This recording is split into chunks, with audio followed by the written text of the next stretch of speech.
दुनिया की सबसे खतरनाक प्रजातियों से भरे इस इलाके में मेरा सामना कई तरह के जानवरों से हुआ, जिनमें से कई खतरनाक थे। पर मैं जानना चाहता हूं कि अफ्रीका का सबसे खतरनाक जानवर कौन सा है।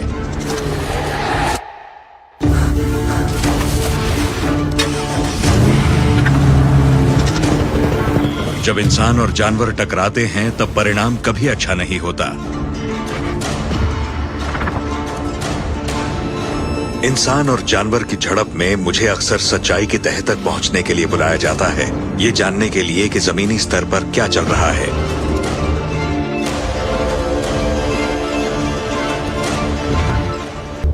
अफ्रीका एक ऐसा कॉन्टिनेंट जहां कुदरती खूबसूरती और जनजीवन की कोई कमी नहीं है। यहाँ दुनिया के कुछ बेहद खतरनाक जानवर भी पाए जाते हैं। पिछले 1 साल से मैंने अफ्रीका की सीमाओं को पार कर कई कहानियों और अफवाहों की जांच की है।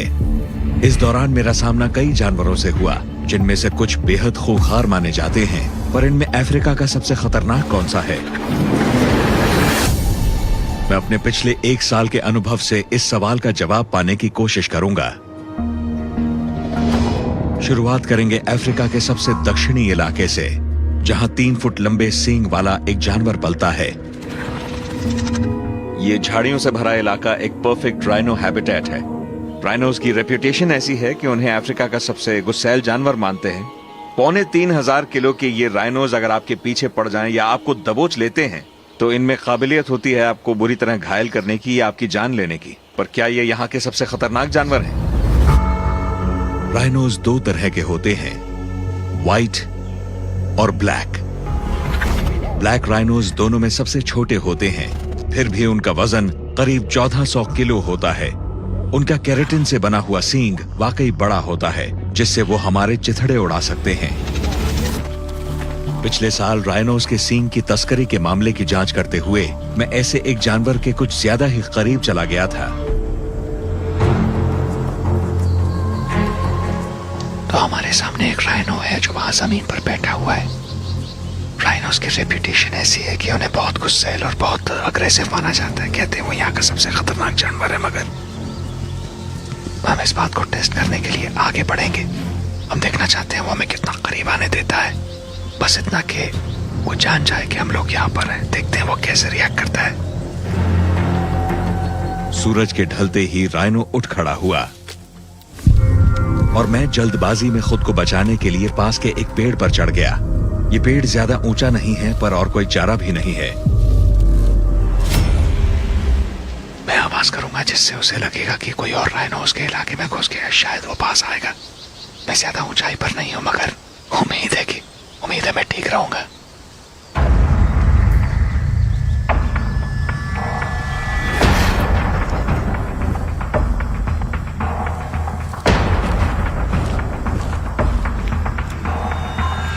ब्लैक राइनोज टेरिटोरियल होते हैं और घुसपैठिए को रोकने के लिए तुरंत उस पर हमला करते हैं। अभी तो मैंने आवाज करना शुरू ही किया था और राइनो सीधा मेरी तरफ आया। अब पीछे मुड़ने का सवाल ही नहीं।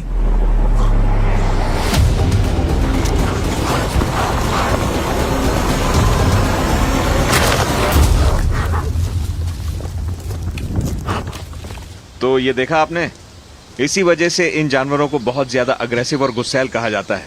और जैसे मैंने कहा, ये इलाके पर अपना दबदबा कायम कर रहा है। जैसे इसे लगा कि इलाका सुरक्षित है और हम लोग इंसान हैं, वो भाग गया।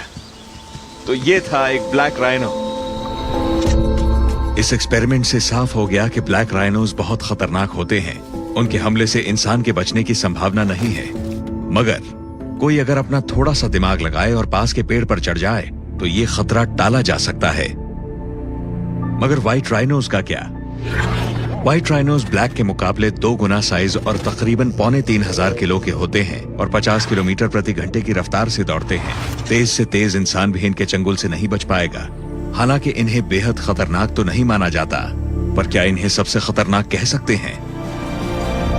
मेरे अच्छे दोस्त और मास्टर ट्रैकर लिवी मेरे साथ इस बात का पता लगाने ज़ुलूलैंड राइनो रिजर्व आए हैं। हमारे सामने एक व्हाइट राइनो है जो झाड़ियों में छिपा है। लिवी की तेज आंखों ने उसे झाड़ियों के बीच ढूंढ निकाला।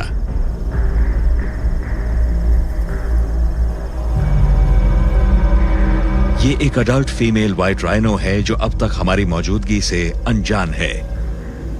हमारी परेशानी बढ़ने वाली है क्योंकि दिन के इस समय हवा का रुख बदलता रहता है। उम्मीद है कि हवा उस तरफ को नहीं जाएगी, क्योंकि अगर उसे हमारी बू आ गई तो वो चली जाएगी और ये मौका दोबारा नहीं मिलेगा। फिलहाल तो राइनो शांत नजर आ रही है, लेकिन मैं और लिवी बहुत ट्रिकी सिचुएशन में हैं। अगर राइनो ने हम पर हमला किया तो हमारे पास पेड़ पर चढ़ने का टाइम भी नहीं है।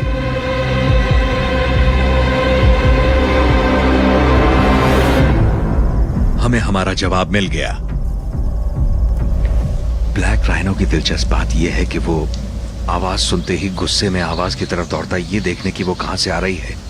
और व्हाइट राइनोज आवाज सुनते ही बिल्कुल घबरा जाते हैं, और जैसा आपने देखा वो इधर उधर देखते हैं और बस चले जाते हैं वहां से।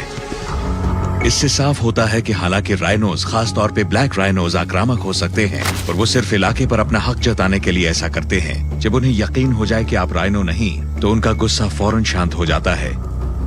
खतरनाक तो ये हैं, मगर अफ्रीका के सबसे खतरनाक एलिगेटर, जो अब तकरीबन 2 महीने के हैं, अब बाहर निकलने को बेताब हैं।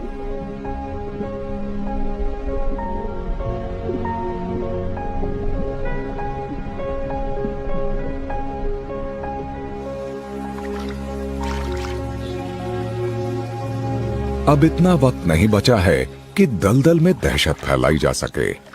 एक बार ठंडा मौसम शुरू हो जाए तो ये धीमे और सुस्त पड़ जाते हैं। इनके शिकार भी सर्दियों की तैयारी में लगे हुए हैं, जैसे कि मिनोज मछलियों की ये टोली। इन मछलियों की इस छोटी सी टोली ने दलदल का गलत सिरा चुन लिया है। ये नन्हे बच्चे यहां हिलने डुलने वाली हर चीज को अपना निशाना बनाते रहते हैं।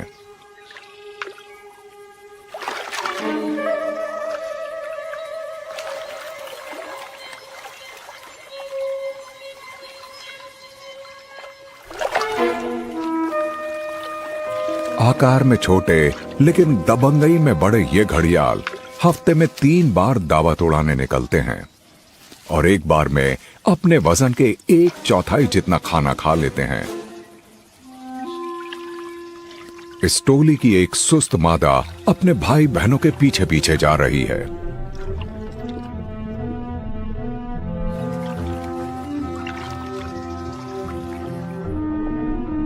इसने एलिगेटर्स की एक जानी पहचानी तरकीब अपनाई है। ये खुद को लकड़ी के एक लट्ठे जैसा बना लेती है।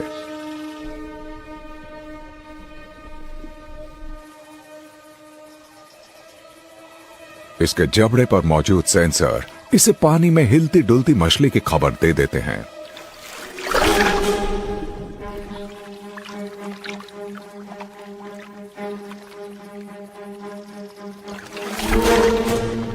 एक खूंखार शिकारी बनना जितना आसान दिखता है, उतना है नहीं।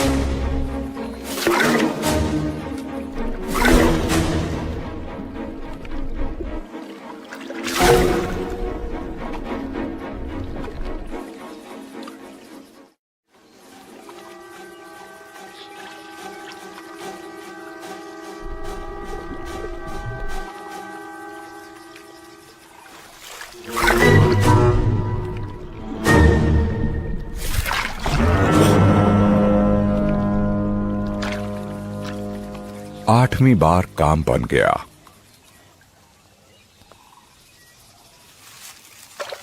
ये नन्हे शिकारी आने वाले कुछ और हफ्तों तक घात लगाते रहेंगे, और जब सर्दियां आ जाएंगी तो ये अपनी मां की गुफा में चले जाएंगे और गर्म दिन आने का इंतजार करेंगे।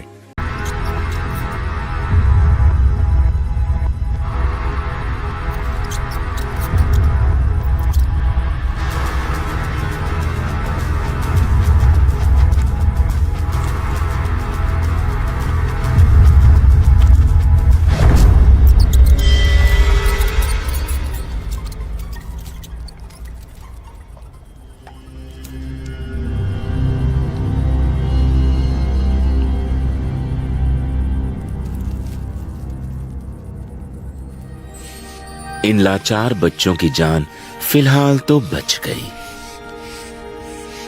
मौत से सामना होने पर भी ये घबराती नहीं। इसे कुछ बीज मिलते हैं जिन्हें ये झटपट खाती है और फिर अपने बिल की तरफ दौड़ जाती है। लेकिन वहां तक पहुंचने के लिए इसे लगातार कई खतरों का सामना करना पड़ता है।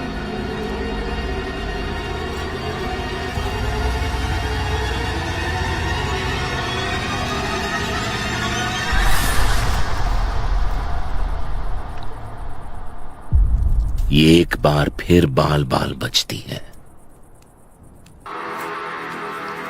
अब खतरा इस एडर सांप के लिए पैदा हो गया है।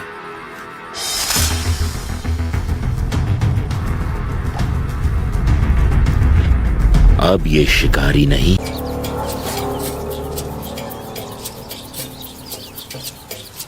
शिकार को हिलना नहीं चाहिए।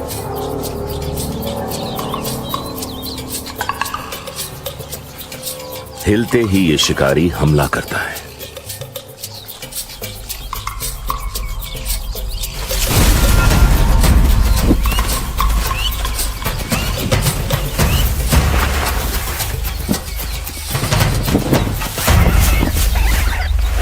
और जितनी देर में हम पलक झपकाते हैं उससे 10 गुना तेज ये लात मारता है।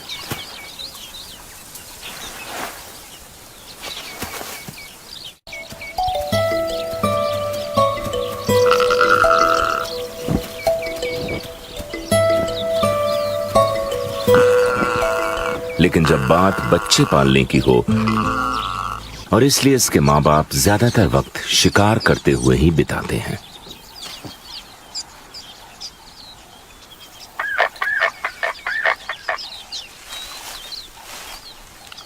अब ये थोड़ी देर शांति से यहीं बैठ पाएगा।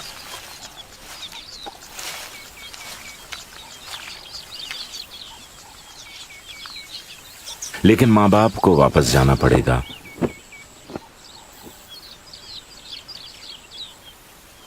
और ये फिर अकेला रह गया है। दिन आगे बढ़ने के साथ अब गर्मी भी बढ़ने लगी है।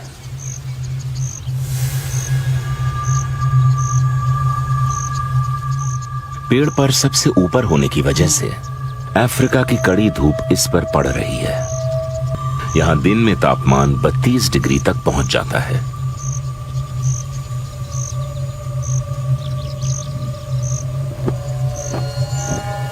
ज्यादातर पक्षियों के बच्चों को खाने से ही काफी पानी मिल जाता है, लेकिन इसे धूप में डिहाइड्रेशन भी हो सकता है।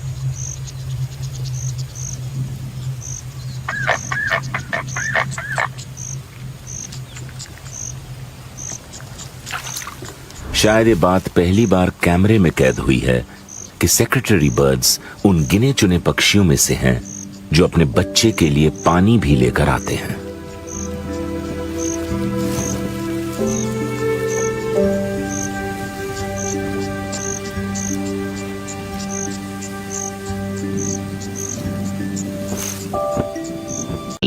जमीन में अपने घोंसले बनाती है, पर उनका हर वक्त चौकन्ना रहना बहुत जरूरी है, क्योंकि इस जंगल में ऐसा सांप रहता है जो सिर्फ और सिर्फ अंडे खाना पसंद करता है। ये फीमेल रोम्बी एग ईटर बसंत ऋतु की भरपूर दावत का लुत्फ उठाने बाहर निकली है। सूखे के दिनों में इसने काफी दिन भूखे रहकर गुजारे हैं और आज इसे बहुत भूख लगी है। घास के मैदानों में घूमते हुए इसके हाथ एक खजाना लगा है, एक खाली स्पॉटेड थिक नी का घोंसला। थिक नी पेरेंट्स खाने की तलाश में बाहर जाते हैं और अपने घोंसलों को ज्यादा देर तक खाली नहीं छोड़ते। इससे पहले कि इसके माँ बाप यहां आ जाएं, इसे खाना शुरू करना होगा। और अंडों को पकड़ते ही इसकी स्किन फैलकर उन्हें अंदर समा लेती है। इसके गले में मौजूद दांत अंडे के शेल को नीचे धकेलने में इसकी मदद करते हैं। निगलने के बाद ये अपने ईसोफेगस में अंडों को रखती है, जहां पर छोटे नुकीले कांटे उसमें छेद करते हैं। और फिर अंडों को तोड़ने के बाद अंदर का सारा पदार्थ धीरे धीरे इनके पेट में चला जाता है। पदार्थ चूस लेने के बाद ये छिलकों को बाहर फेंक देती है। इतनी कम पोषण वाली चीज को हजम करने में ये अपने हफ्ते बर्बाद नहीं करना चाहेगी। और वैसे भी इस भरे पूरे जंगल में इसे अपने पेट को खाली रखना जरूरी है ताकि ये अंडों की दावत का भरपूर फायदा उठा पाए।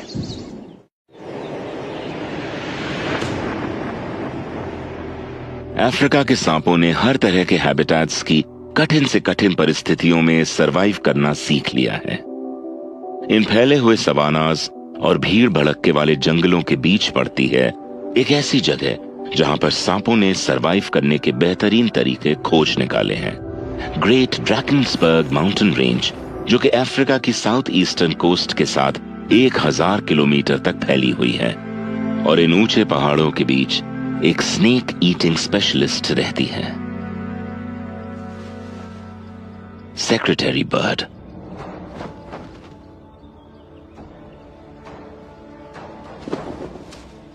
इसके साइंटिफिक नाम का मतलब है सांपों के शिकारी। और इस शिकारी चिड़िया से डरने की एक वजह यह भी है कि यह अपना ज्यादातर जीवन जमीन पर बिताती है। यह अपने पैरों से जमीन में शिकार ढूंढती है और फिर उसे कुचलकर मार देती है। सांप ना मिलने पर यह लिजर्ड या ग्रास हॉपर से काम चला लेती है। और एक बार सेक्रेटरी बर्ड को उसका शिकार दिख जाए तो ये उसे एक दर्दनाक मौत देती है। ये शिकार को खाने से पहले अपने लंबे पैरों का इस्तेमाल करके उसको कुचलकर मार देती है। इसकी किक सभी जंगली जीवों में सबसे खतरनाक होती है। ये अपने शरीर के लगभग 6 गुना ताकत से लात मारती है और 1.5 मीटर तक लंबी हो जाने वाली ये सेक्रेटरी बर्ड बड़े जीवों जैसे चीता और गजेल के बच्चों का भी शिकार कर सकती है। तो अगर कोई सांप जितना छोटा जानवर इस सेक्रेटरी बर्ड के हमले से बच सकता है तो इसका मतलब उसका दिमाग सच में बहुत तेज है।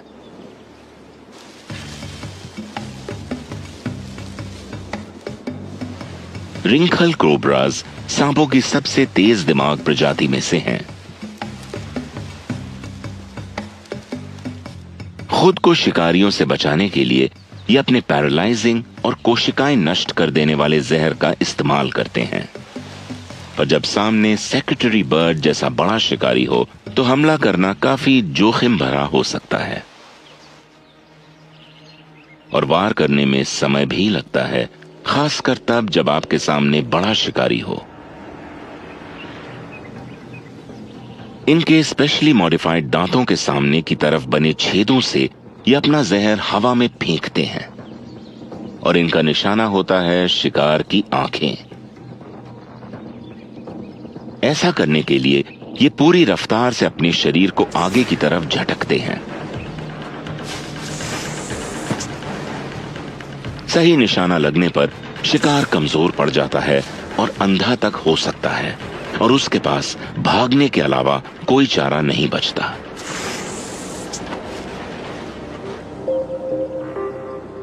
बदकिस्मती से इनका ये पैंतरा हर बार काम नहीं आता, पर इनके पास बचने का एक और तरीका भी है, नौटंकी। कोबरा खुद को ढीला छोड़कर पलटकर अपना मुंह ऊपर की तरफ कर लेता है और मरने का नाटक करता है। इस परफॉर्मेंस के लिए इसे इनाम मिलना तो बनता है और शिकारी इसे मुर्दा समझकर एक जिंदा शिकार की तलाश में वहां से निकल जाता है और ये फिर से जिंदा होकर अपने काम पर लग जाता है।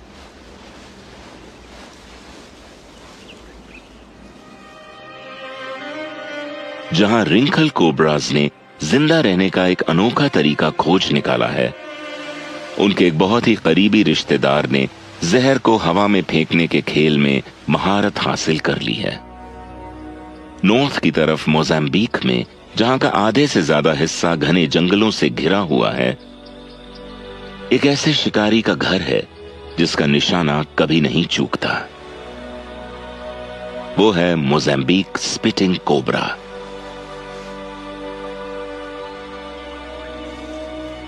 ये शिकार के करीब पहुंचकर उन पर अचूक हमला करने में सक्षम होते हैं और इनके करीब आने वाले जानवर और इंसान दोनों ही खौफ खाते हैं।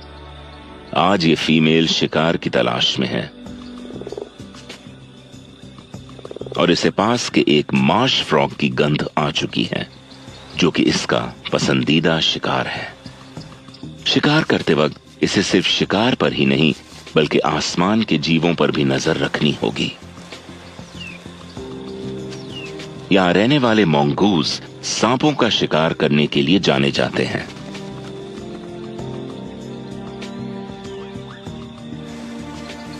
कोबरा अपने शिकार के पास पहुंच चुका है, पर यह शिकार आसान नहीं होगा।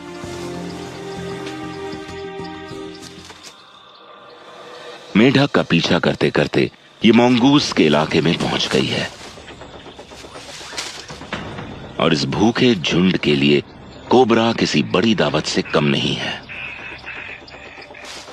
ये इसे घेर कर मारने की कोशिश करेंगे और कोबरा के जहर का इन मोंगूज पर कुछ खास असर नहीं होगा। सांपों के जहर का इन पर असर नहीं होता है, इसलिए इन्हें हराने के लिए कोई और तरकीब निकालनी पड़ेगी। ये अपनी गर्दन उठाकर जगह का और शिकारियों का मुआयना कर रही है और सेकंड के 5वें हिस्से में ये शिकारियों की आंखों में जहर छोड़ देती है।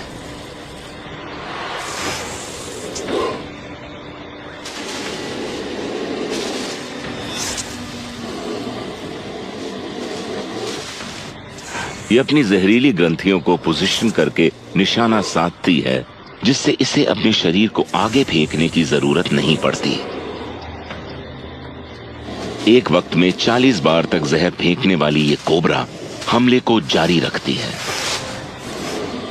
और इसका निशाना है इसे परेशान करने वाली शिकारी की आंखें। निशाना लग गया। इसके जहर की बस एक बूंद के मोंगूज की आंखों में जाने से उसे जानलेवा दर्द हो रहा है और आखिरकार मोंगूज उसे अकेला छोड़ देता है और फिर मैदान साफ होते ही वो वापस शिकार पर लग जाती है। खुशकिस्मती से मार्श फ्रॉग ज्यादा दूर तक नहीं पहुंचा है।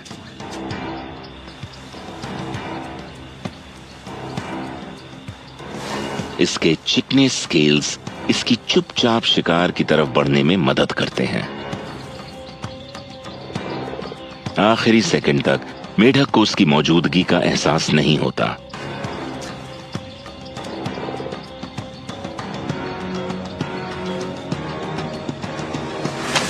और शिकार को लपकते ही ये अपने दांतों से उसमें अपने घातक जहर की धार छोड़ती है।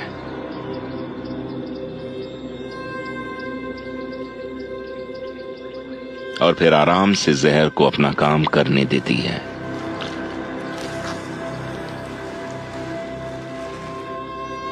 अब वो अपने किए हुए शिकार का आनंद लेगी।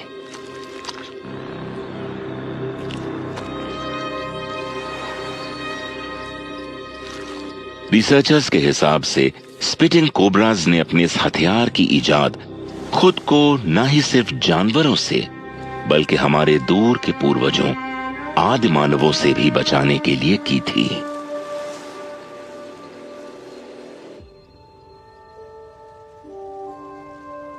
आज अफ्रीका की वाइल्ड लाइफ को सबसे ज्यादा खतरा इंसानों से है और इन सांपों को जिंदा रहने के लिए पहले से कहीं ज्यादा संघर्ष करना पड़ रहा है। अपने प्राकृतिक निवासों के नष्ट हो जाने से इंसानों और सांपों के बीच की दूरियां दिन पे दिन घटती जा रही हैं और सांपों के लिए जीना और मुश्किल होता जा रहा है। प्राकृतिक विनाश से अफ्रीका के सांपों की 20 से ज्यादा प्रजातियां आज खतरे में हैं और घटती जा रही हैं और करीब 42 सांपों की प्रजातियों को काले बाजार में बेचा और खरीदा जा रहा है। और इन बढ़ती मुश्किल परिस्थितियों में सांपों की कई प्रजातियों का भविष्य आज खतरे में है, पर बस थोड़े से प्रयास से ही ये उसी तरह इन जंगलों में पनपेंगे जिस तरह सदियों से पनपते आए हैं। कॉन्टिनेंट के हर कोने में, मुश्किल से मुश्किल हालातों में और पृथ्वी के हर बदलते मौसम में खुद को ढालकर। घास वाला ये इलाका एक नर्सरी बन गया है। इन छोटे बच्चों का वजन लगभग 20 किलो है और इन्हें नहीं पता कि किससे डरना चाहिए, लेकिन इन्हें इसकी जानकारी होनी चाहिए।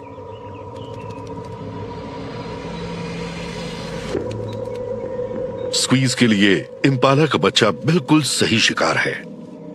कुछ समय से ये चिकन और खरगोशों से पेट भर रही थी, लेकिन ये उनसे काफी बड़ा है और यहां फार्म वाले खतरे भी नहीं हैं। अगर ये इनमें से एक को पकड़ ले तो अगले कुछ महीनों तक शिकार करने की जरूरत नहीं पड़ेगी। बड़े इम्पाला बहुत सतर्क रहते हैं। स्क्वीज की जरा सी हरकत दिख जाए तो इनका पूरा झुंड भाग निकलेगा।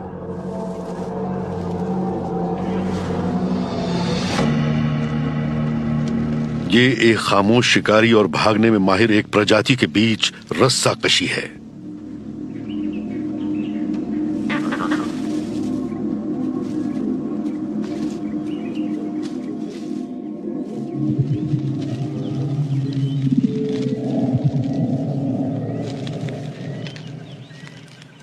स्क्वीज अपनी नाक से थोड़ा बहुत सूंघ सकती है, लेकिन इसका सबसे जबरदस्त सेंसरी टूल इसकी 2 हिस्सों में बटी जीभ है।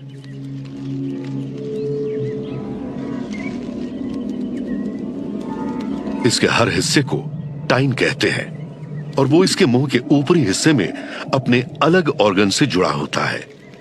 जीभ लपलपाने पर टाइन्स एक दूसरे से ज्यादा फैल जाते हैं और दोनों अपने अपने ऑर्गन में एक दूसरे से थोड़ी अलग जानकारी भेजते हैं। फिर इसका दिमाग उन संकेतों को एक स्टीरियो इमेज की तरह समझकर पता लगाता है कि वहां क्या मौजूद है और इससे यह अपने शिकार की दूरी और दिशा को ट्रैक कर सकती है।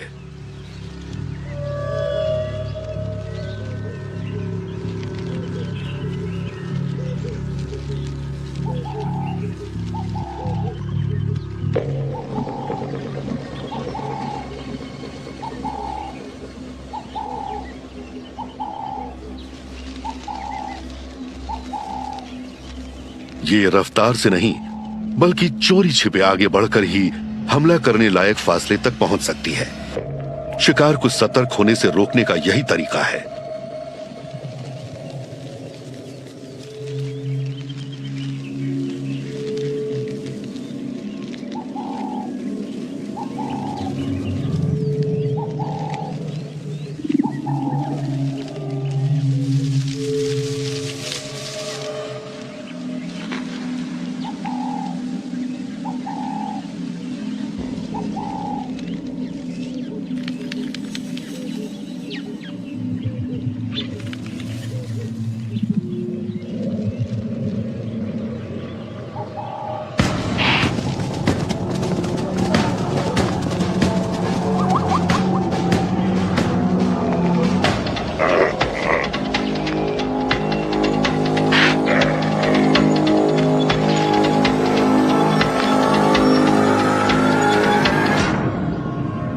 ये छटपटाहट कुछ ही मिनटों में शांत हो गई।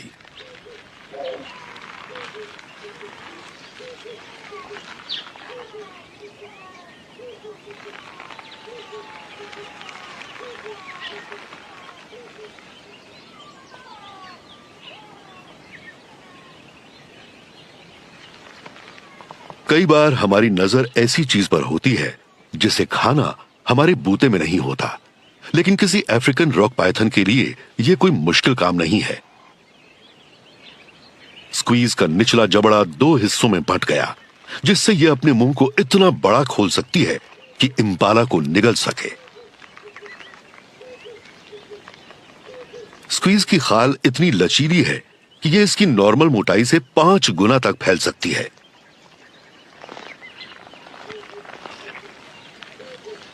ये बात चाहे जितनी कमाल की हो, लेकिन इतने बड़े शिकार को निगलने में बहुत जोखिम। ये है स्क्वीज, 8 साल की फीमेल रॉक पाइथन, जो उन्हीं पुरानी और बुनियादी जरूरतों से चल रही है जिससे इसके पूर्वज डायनासोर्स के जमाने में चलते थे। ये किसी भी इलाके में किसी भी वक्त और लगभग हर तरह के जीव का शिकार कर सकती है। लेकिन स्क्वीज एक माँ भी है और कुछ जिंदगियां इस पर निर्भर हैं। और अपने बच्चों को इस दुनिया में सही सलामत लाना कोई आसान काम नहीं है।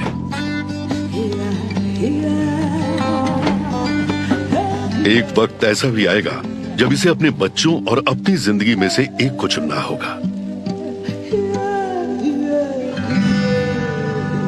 ये कहानी है अफ्रीका के एक सुपर स्नेक की।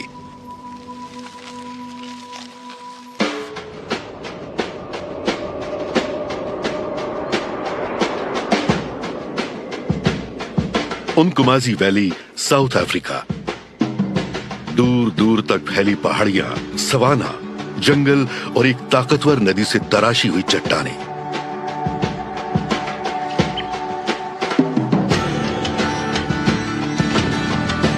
अब यहां बीच बीच में पारंपरिक घर भी दिख जाते हैं, लेकिन पाइथन्स तो यहां लाखों सालों से राज कर रहे हैं।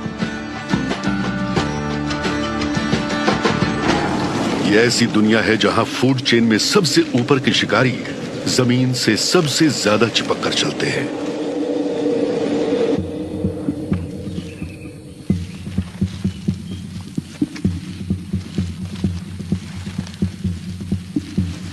दुनिया के कुछ सबसे जहरीले सांप यहां रहते हैं। ब्लैक मांबा, पफ एडर, रिंगखाल्स और उनके साथ पूरे अफ्रीका के सबसे बड़े सांप रॉक पाइथन भी यहां हैं।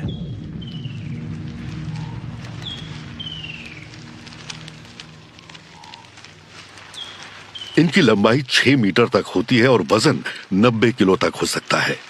ये एक ताकतवर जानवर है जो हमला करने से ठीक पहले तक नजर में आना पसंद नहीं करता है।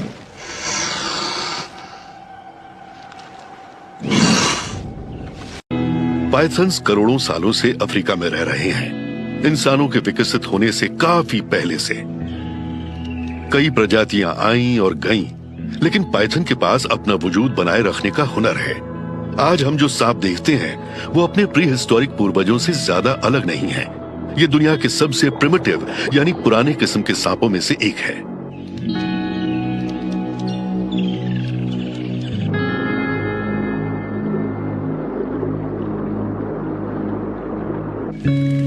इसके शरीर के पिछले हिस्से में कांटे जैसे 2 छोटे छोटे उभार हैं जिन्हें पेल्विक स्पर्स कहते हैं। समझा जाता है कि किसी जमाने में इन जानवरों की पिछली टांगें होती थीं और ये उसी के बचे खुचे हिस्से हैं। असल में इस वक्त तो एक जोड़ी पिछली टांगें इसके काम आती।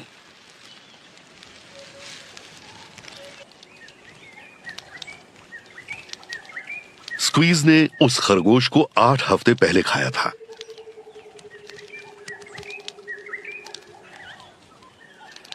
इसकी कोख में मौजूद 35 अंडों से इसे रेंगने में दिक्कत होती है। हर अंडे का वजन किसी बिलियर्ड बॉल जितना है, यानी ये अपने अंदर 35 बिलियर्ड बॉल्स को कई हफ्तों से ढो रही है। अब ये अपना बोझ हल्का करने के लिए तैयार है, लेकिन ये इन्हें ऐसे ही कहीं भी नहीं छोड़ सकती।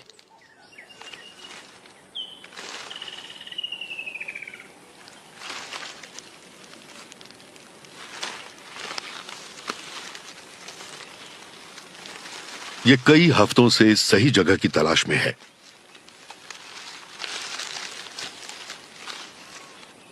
सिल्वर ओक के इस पुराने पेड़ के नीचे मौजूद कोटर में इसके अंडों को कुदरत की ताकतों से हिफाजत मिलेगी और वो शिकारियों की नजर में भी नहीं आएंगे।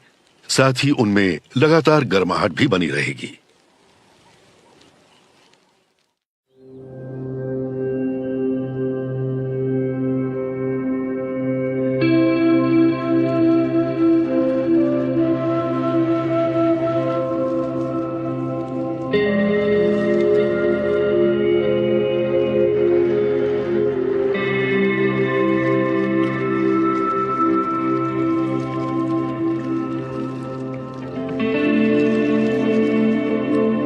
एक ताकतवर जानवर के लिहाज से यह हैरत अंगेज ढंग से बहुत नरमी से भी पेश आ सकती है।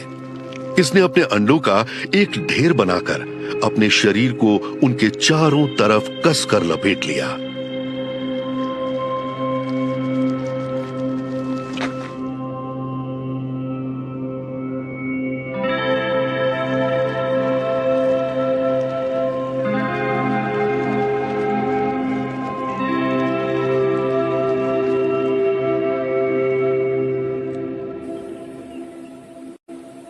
दुनिया के तमाम सांपों में अफ्रीकन रॉक पाइथन उन गिने चुने सांपों में से हैं जो अपने बच्चों का ख्याल रखते हैं। बाकी सब अंडे या बच्चे देकर उन्हें छोड़ देते हैं। अगर स्क्वीज अपने अंडों की हिफाजत न करे तो मॉनिटर लिजर्ड्स और नेवले उन्हें आसानी से खा लेंगे। ये अगले 90 दिनों तक इनकी रखवाली करती रहेगी और सिर्फ धूप सेकने के लिए ही बाहर निकलेगी ताकि अपने गर्म शरीर से अंडों को फिर से गर्माहट दे सके।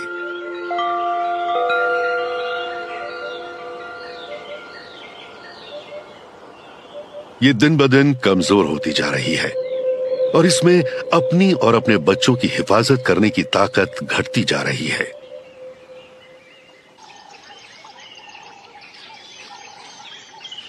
कई महीने बीत गए और इस दौरान स्क्वीज बस अपने अंडों की रखवाली करने और उन्हें इंक्यूबेट करने में लगी रही। खाने की कमी से यह कमजोर हो गई है, लेकिन मैटरनल इंस्टिंक्ट यानी मां वाली भावना इस पर हावी है।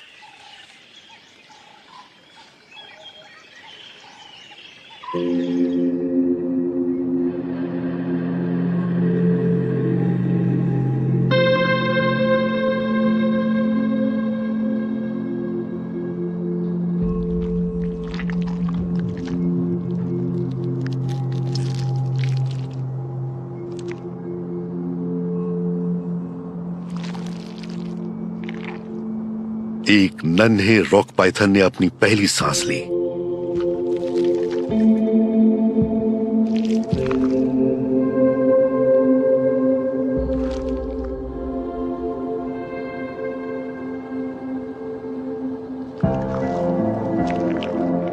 फिर एक और ने।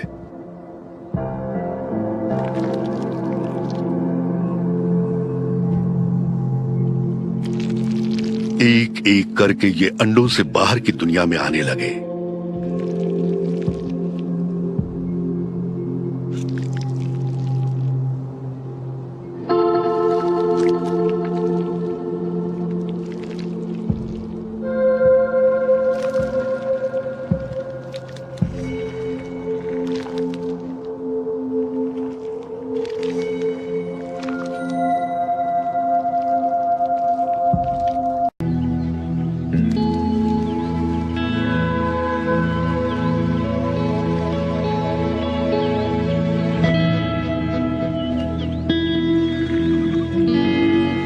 लेकिन स्क्वीज की भी अपनी सीमाएं हैं। अगर इसने जल्दी कुछ नहीं खाया तो भूख से इसकी मौत हो सकती है। इसके यहां से जाने पर बच्चों को अपने बूते पर रहना होगा, चाहे वो इसके लिए तैयार हों या ना हों। और जंगल में खतरा हर समय मौजूद रहता है।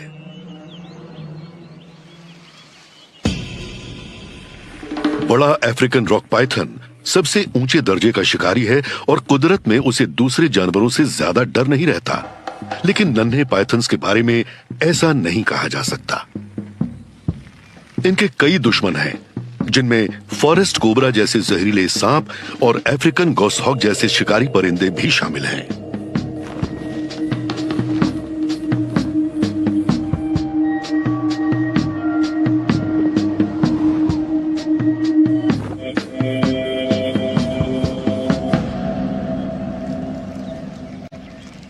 इनकी मां हमेशा इनकी हिफाजत के लिए तैनात नहीं रह सकती। आखिरकार भूख उसकी ममता पर हावी हो गई, क्योंकि इसने कई महीनों से कुछ नहीं खाया है। अब बच्चों से विदा लेने का वक्त है। इसे अब शिकार करना होगा।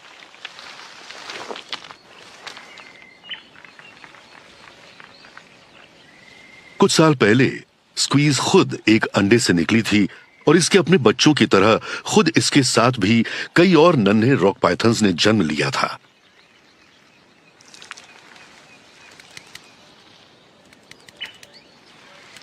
इसके साथ पैदा हुए बच्चों में से ज्यादातर या शायद बाकी सब काफी पहले मर चुके होंगे। या तो वो भूख से मर गए होंगे या भूखे शिकारियों के हाथों से, या शायद इंसानों के हाथों से। फिर चाहे वो डर की वजह से हो या मुनाफे की वजह से। हर साल ऐसे सांपों की तादाद कम होती जा रही है, लेकिन स्क्वीज पूरी तरह बड़ी होने में कामयाब रही और अब ये जबरदस्त और अनुभवी शिकारी है। इसे पता है कि खाना कहां मिल सकता है और वहां तक कैसे पहुंचा जाए। इसने अपने अंडे घाटी के अंदरूनी हिस्से में दिए थे, इसलिए अब इसे इस सीधी खड़ी चट्टान पर चढ़कर निकलना होगा। किसी थके हुए बड़े से कॉन्स्ट्रिक्टर के लिए यह आसान काम नहीं है, लेकिन इसके भी तरीके हैं।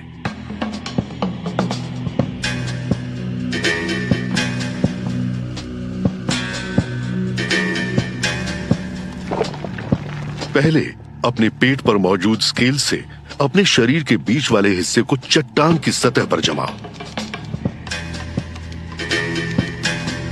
फिर अपनी पूंछ को एंकर पॉइंट तक खींचो। फिर एंकर को रिलीज करके अपनी पूंछ के सहारे पूरे शरीर को ऊपर धकेलो।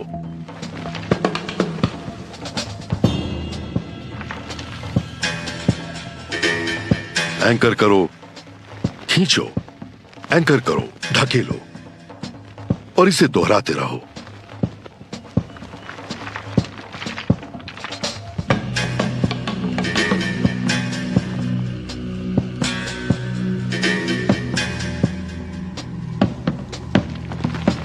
मुश्किल काम है, लेकिन भूख सब कुछ करने पर मजबूर कर देती है।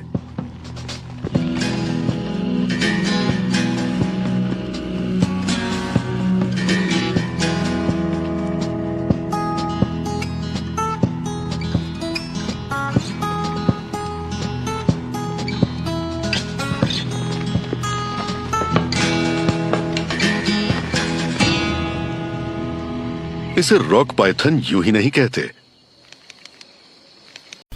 His claws are hooked into the thick, leathery hide of a full-grown warthog. Suddenly, the ground trembles. The intruder retreats into the tall grass, leaving the leopard in a state of stunned confusion. But the hunger is too great. He returns to the hole, redoubling his efforts to drag the original prize from the shadows. Watching from the periphery, the second warthog sees the renewed struggle of its companion. The leopard hauls with every ounce of his being.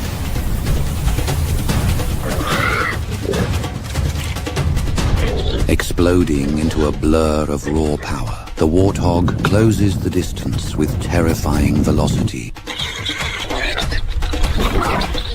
With a violent heave, she hauls the stunned predator out from the safety of the dark den. The dust erupts as the leopard locks its jaws onto the second warthog's shoulder. A desperate attempt to salvage a hunt gone wrong. This is no longer a silent ambush, but a raw display of power.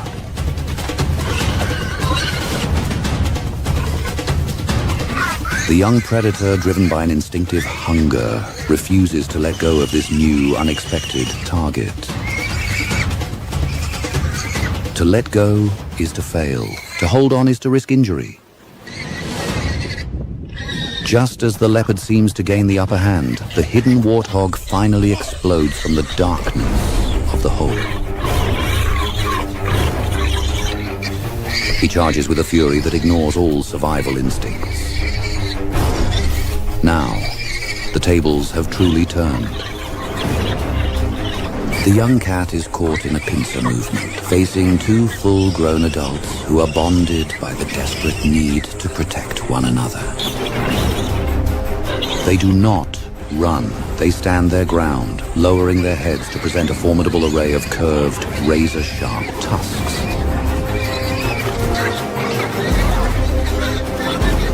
The leopard, though outmatched, is a creature of immense courage.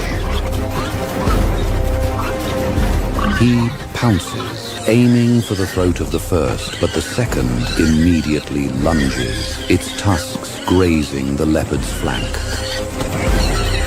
This cycle repeats with exhausting regularity. Every time the cat attempts to isolate one pig, the other retaliates with a bone-jarring strike.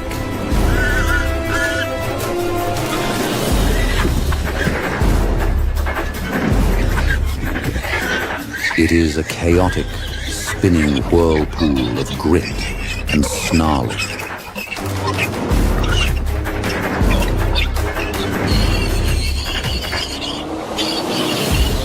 The warthogs are relentless, their bellows of defiance echoing across the plains.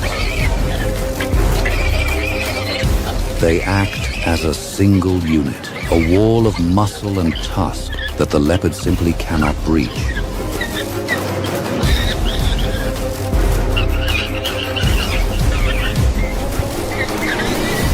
The predator's confidence begins to fray, replaced by the grim realization that this meal will cost more than he can afford to pay in blood and energy. Turning his back on the prize, he ignites his muscles, transforming into a blur of black and gold. He flees with every ounce of speed his species is famous for. They drive the defeated predator far across the sun-scorched horizon. The leopard settles in the shade, his belly empty and his pride wounded. यहाँ ऐसा कुछ भी नहीं बचा है जो इन्हें जिंदा रख पाएगा। सूखी घास के कारण ये मैदान धूल भरे कटोरे जैसे लगने लगते हैं और मार्श पैंस ऐसे सोडा लेक्स में बदल जाते हैं जहां खाने के लिए कुछ नहीं है। उत्तर में और आगे अब बारिश लंबी घास पर गिरने लगी है और इन्हें भी वहीं जाना होगा।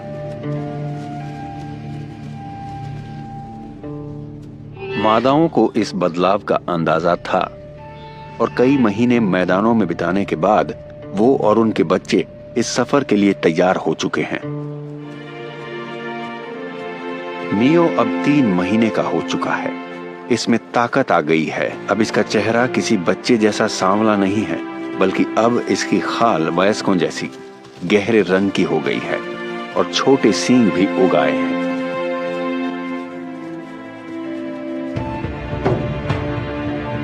और अब ये सभी चल पड़े। लाखों विल्डबीस्ट फिर से उसी बेचैनी के साथ आगे बढ़ रहे हैं।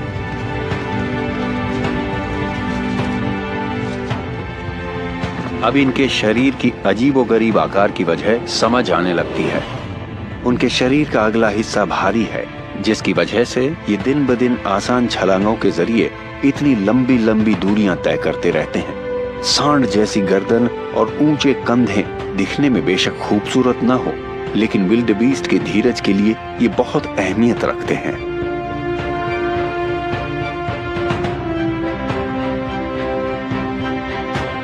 लगातार दौड़ते रहने वालों को भी कभी कभी आराम की जरूरत होती है और 2 दिन तक दौड़ने के बाद इनके लिए इस नदी पर रुकना जरूरी होता है।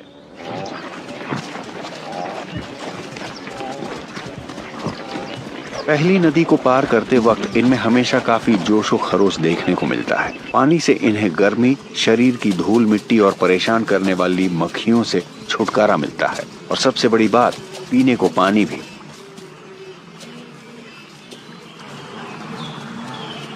लेकिन यहाँ एक कातिल रहता है। ये विल्डबीस्ट के सभी दुश्मनों में से सबसे ज्यादा डरावना है, क्योंकि इसके पास छिपने की काबिलियत है।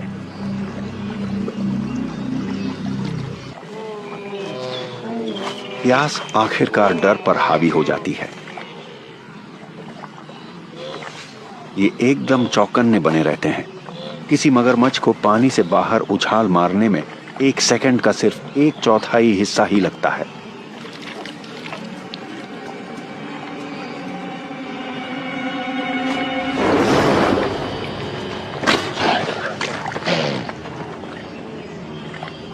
ये किस्मत वाले हैं। ये सिर्फ किनारे का हाल देखने आया था। सिर्फ पानी पीने के लिए मौत को गले लगाना एक महंगा सौदा है। विल्डबीस्ट के बच्चे अपनी माओं के करीब खड़े होते हैं तो आसानी से ये समझ आ जाता है कि सवाना की दाढ़ी जैसे बालों वाली ये मादाएं इतनी कीमती क्यों होती हैं। इन बालों में बच्चे गुम हो जाते हैं। शिकारी उनका पता नहीं लगा पाते हैं। इस गायब हो जाने की खूबी की वजह से ही ये जरूरी है कि बच्चे अपनी माओं के पीछे पीछे चलना सीखें। विल्डबीस्ट के बच्चे दूसरे हिरणों के बच्चों की तरह छिपते नहीं हैं और इसलिए ये कई बार आसानी से दिख भी जाते हैं। लेकिन बालों से बने इन पर्दों के पीछे माएं अपने बच्चों को सुरक्षित रखती है।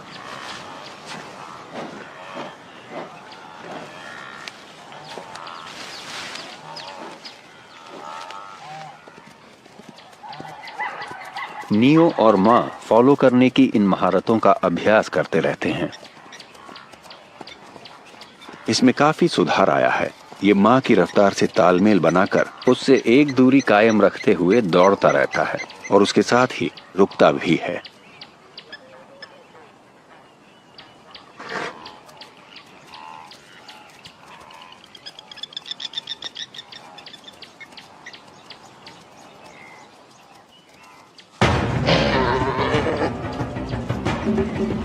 तभी अचानक चीते बच्चे का पीछा करने लगते हैं।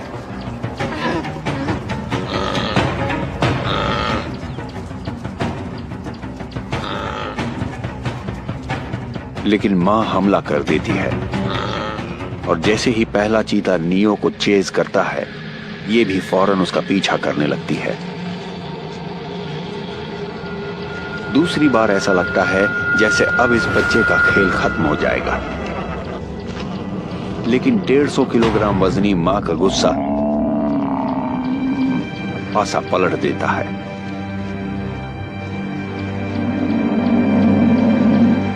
मां आज अपने बच्चे को मरने नहीं देने वाली।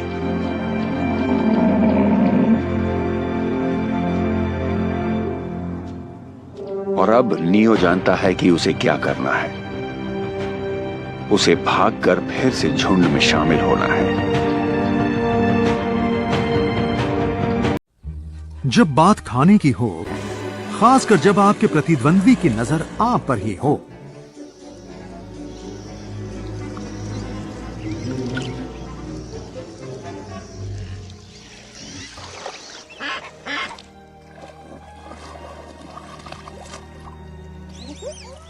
अस्सी से 90 के दल में हाइनाज सेरेंगेटी के सबसे खूंखार जानवरों में से एक है।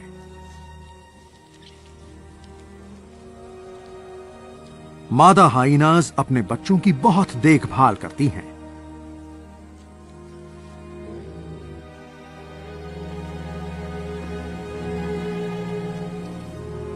कुछ महीनों के होने पर बच्चे अपने घर से बाहर निकलकर घूमते हैं, मगर उन्हें ज्यादा दूर जाने की इजाजत नहीं है।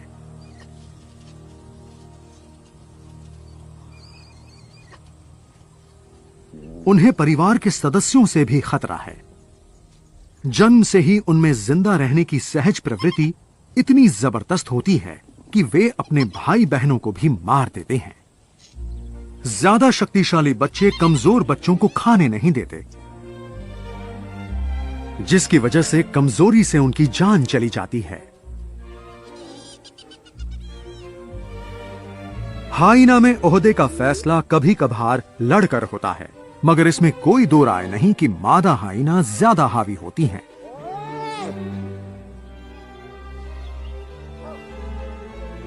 जब खाने की कमी हो तो शेर असाधारण शिकार भी करते हैं और कभी कभार बबून भी इनकी लिस्ट में शामिल होते हैं, खासकर जब बबून खाने के लिए नीचे उतरते हैं।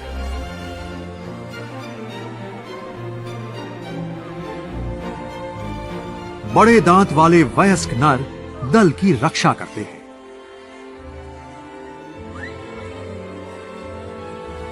झुंड में एक साथ वो शेर को भी घायल कर सकते हैं, मगर शेर को जब भूख लगी हो तो वो किसी भी हद तक जा सकता है।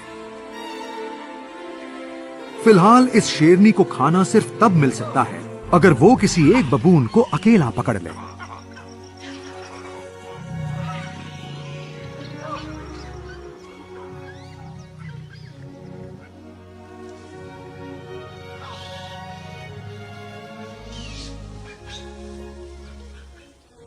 इस शेरनी की किस्मत आज अच्छी है।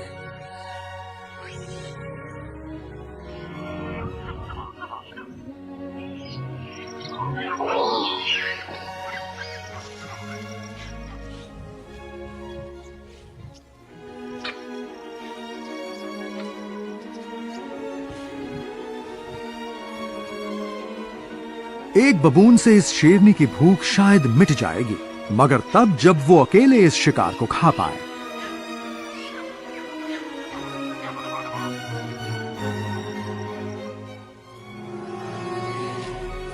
क्योंकि उसकी तरह उसके दल के बाकी सदस्य भी भूखे हैं। शिकार की गंध मिलते ही शेरनी का दल शिकार झपटने आ गया।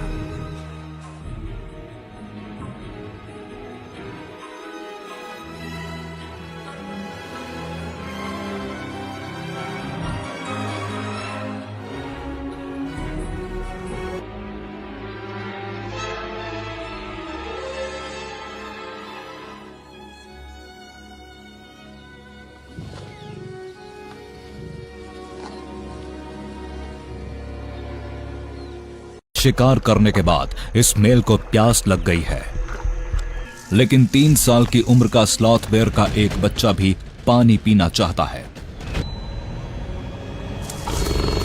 टाइगर के लिए यह किसी अच्छी खुराक से कम नहीं है, लेकिन ये आसानी से नहीं मिलेगा। मां इसके बचाव में उतर आती है। टाइगर इसकी गर्दन पकड़ने के चक्कर में है, लेकिन मां आजाद हो जाती है। टाइगर के वजन से आधी इस मां को खुद को बड़ा दिखाना होगा। भालू अटैक मोड में है और टाइगर पलटवार करने के।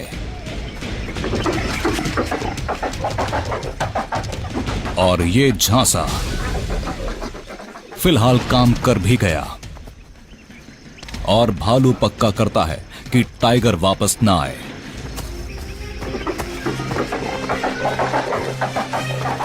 ये बच्चे को बचाने के लिए अपनी जान को खतरे में डाल देती है, लेकिन फिर टाइगर का धीरज जवाब दे जाता है। कुदरत ने इसे बनाया है तेज रिएक्शंस के लिए। अगर इसके दांतों को अपना टारगेट मिल गया तो मां मारी जाएगी।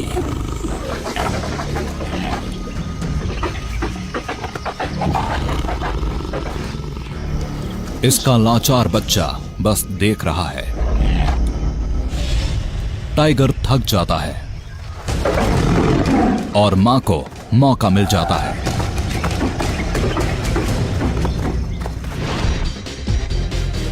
इसके 4 सेंटीमीटर लंबे दांत और मिट्टी खोदने वाले नाखून जानलेवा हो सकते हैं। घायल होने के बावजूद ये शिकारी को भगा देती है।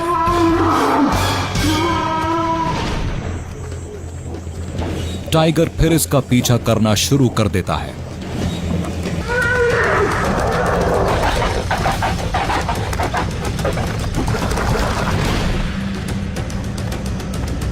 इसके झपट्टे में किसी हैवी वेट बॉक्सर से 10 गुना ज्यादा ताकत होती है। इसका बैलेंस बिगड़ जाता है और यह बाल बाल बचता है। इसके लिए भालू से लड़ने का कोई फायदा नहीं। वाइल्ड में हमेशा साइज के बल पर लड़ाइयां नहीं जीती जाती, ये जीती जाती हैं रिस्क के आधार पर। बचने के लिए इन्हें नदी पार करनी होगी, लेकिन मगरमच्छों का एक झुंड इनके इंतजार में है। ये पानी की दुनिया के सबसे बड़े शिकारी हैं और इन्होंने महीनों से कुछ नहीं खाया। इस दौड़ में पहले हिस्सा ले चुके बुजुर्ग जानते हैं टाइमिंग ही सब कुछ है। जिंदगी दूसरा मौका नहीं देगी।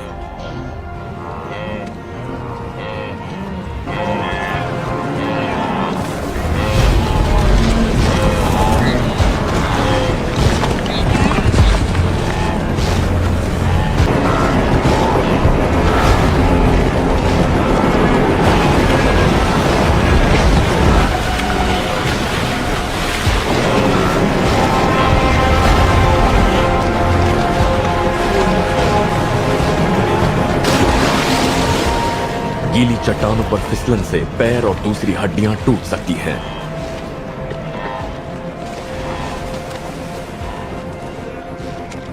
गिरते पड़ते ये किसी तरह आगे बढ़ रहे हैं। जो ज्यादा जख्मी हैं वो पास आते मगरमच्छों के आगे बेबस हो जाते हैं।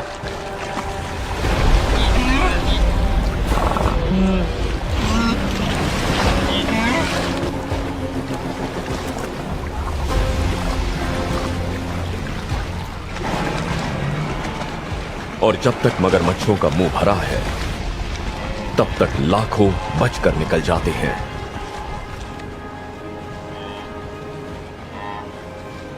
ब्लैक मांबा, पफ एडर, रिंगखाल्स और उनके साथ पूरे अफ्रीका के सबसे बड़े सांप रॉक पाइथन भी यहां हैं।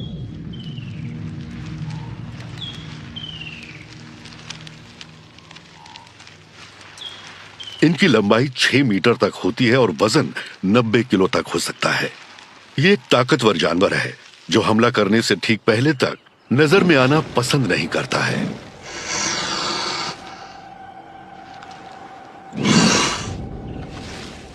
लेकिन खतरनाक माने जाने और शिकार करने में माहिर होने की वजह से ही रॉक पाइथन के लिए सबसे बड़ा खतरा पैदा होता है इंसान के हाथों से। रॉक पाइथन शायद ही कभी इंसान को मारता है, लेकिन इसके साथ इस इलाके में हजारों सालों से बसे स्थानीय लोगों के किस्से कहानियों में इसकी ताकत का जिक्र मिलता है। लेकिन जब ये उनके पालतू जानवरों पर हमला करता है तो उनकी रोजी रोटी पर असर पड़ता है और तब इंसान जवाबी हमला करते हैं।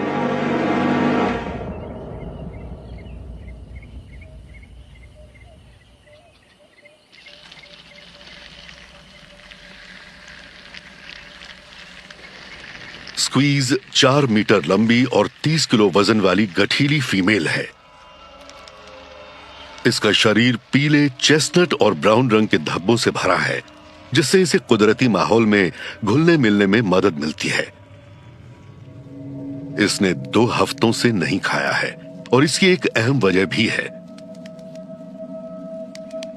इसकी कोख में ढेर सारे अंडे विकसित हो रहे हैं। जब तक वो इसके अंदर रहेंगे ये किसी बड़े शिकार को नहीं खा पाएगी।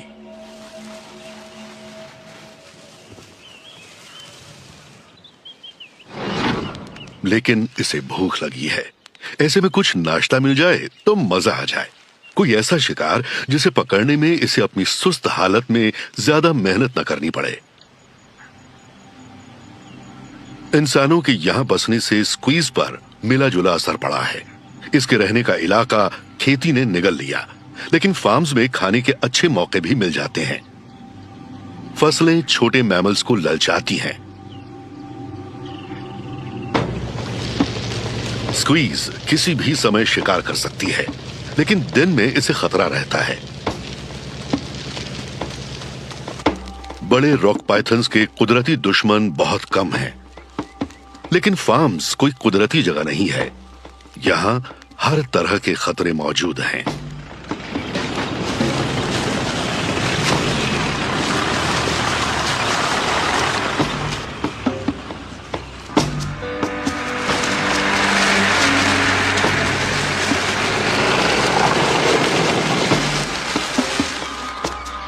बेवकूफ ऐसी जगह भी कूद पड़ते हैं जहां समझदार कदम ही ना रखें। स्क्वीज के लिए बेहतर होगा कि सही मौके का इंतजार करे। इसके पास सब्र की कमी नहीं है।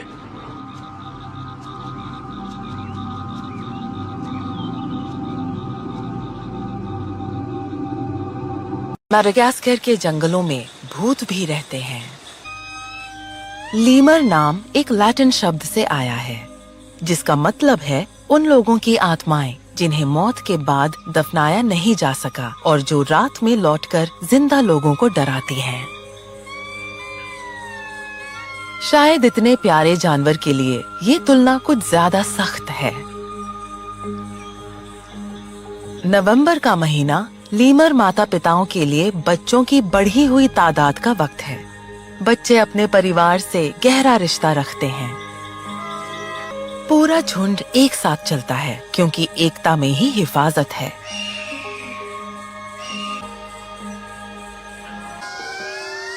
कहीं दूर से खाने की पुकार सुनाई देती है। सिकाडस दुनिया के सबसे शोर मचाने वाले कीड़े होते हैं।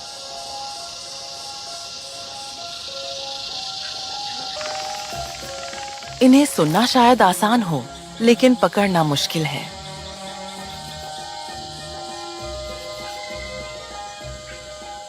जैसे ही ये उड़ान भरते हैं, ये अपना पीछा करने वाले पर अपना मीठा मूत्र हनी ड्यू फेंकते हैं।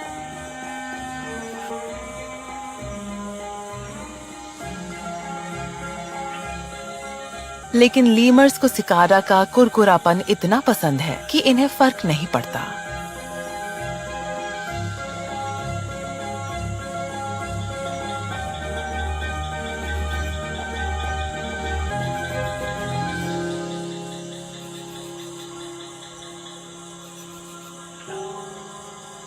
जब बड़े खाने में मगन हैं, तो एक छोटा बच्चा झुंड से दूर निकल जाता है।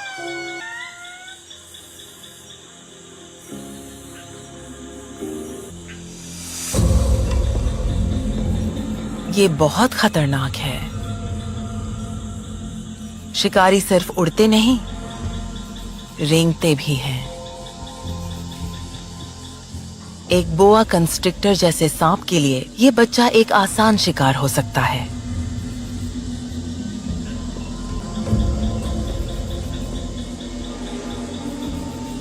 अकेला पड़ते ही बच्चा स्वाभाविक रूप से चिल्लाने लगता है।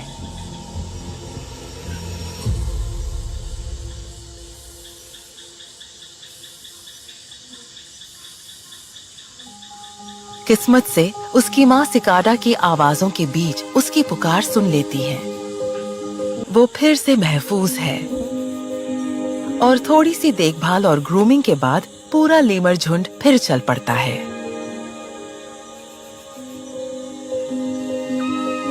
झुंड का मुखिया चौकन्ना है। उसकी नजर से कोई नहीं बच सकता। इन बबून्स को खाने पीने का सामान मिल रहा है और उनके रास्ते में कोई नहीं आ सकता।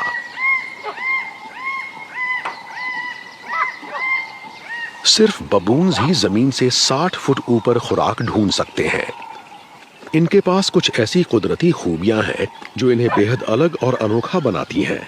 एक तो उंगलियां और ग्रेविटी को मात देने की काबिलियत।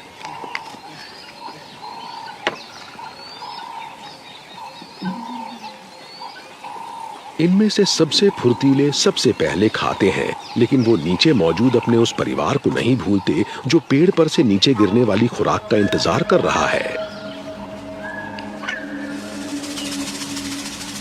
ये पके हुए फलों की दावत उड़ाने में इतने व्यस्त हैं कि ये देखते ही नहीं कि खतरा बहुत करीब है।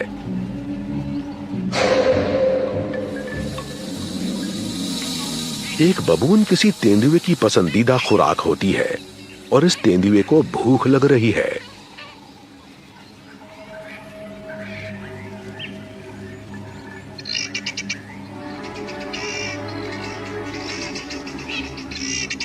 हिरण चुनौती का संकेत हो सकते हैं। अगर वो शांत हो तो समझिए कि आसपास कोई शिकारी नहीं, लेकिन अगर वो भागने लगे तो समझो कि मामला गड़बड़ है।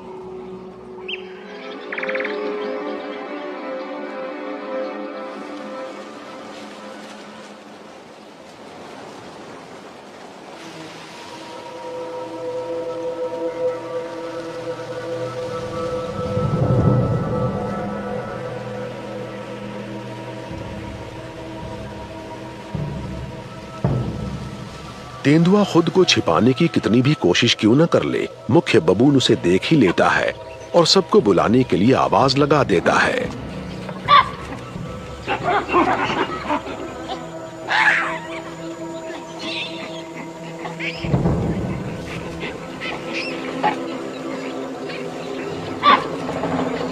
मगर बड़े नर अपनी छाती को कितना भी क्यों न फुला ले, ये किसी तेंदुए के सामने तो नहीं टिक सकते। एक तेंदुआ किसी बंदर का काम चुटकियों में तमाम कर सकता है।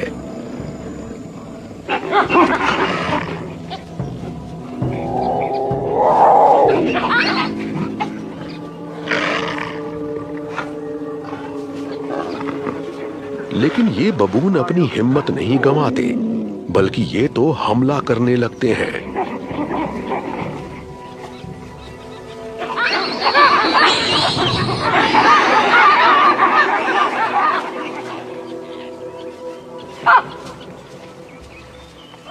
देखकर हैरानी हो रही है कि तेंदुआ संख्या के मामले में मात खा गया है और अपने टीम वर्क के जरिए बबून आज जीत गए।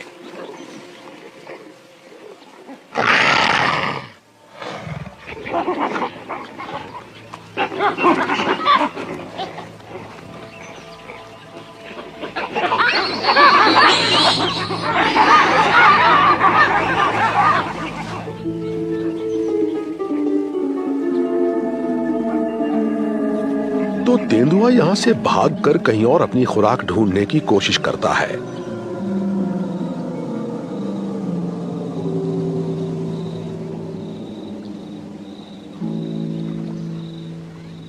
इससे यह पता चलता है कि बबून्स बाकी जीवों के मुकाबले काफी सख्त जान साबित हो सकते हैं।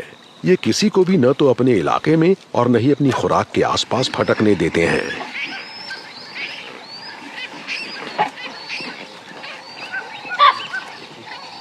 ये झुंड अब भी एक दूसरे की साज संवार में लगा हुआ है और मुखिया अपने इलाके की नजर न आने वाली सरहदों पर गश्त लगा रहा है।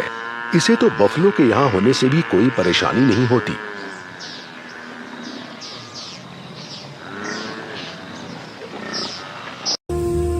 ये दिन का सबसे गर्म समय है।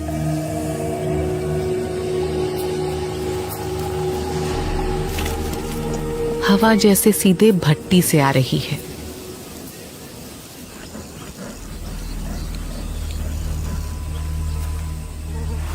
इस झुलसती धूप में तो निकलना मुश्किल है। ऐसे में छाया में रहना ही सही है।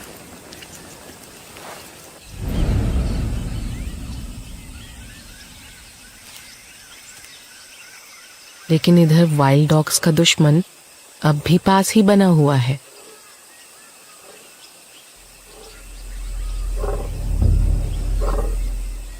तेंदुए ने एक लचवे हिरन को मार गिराया है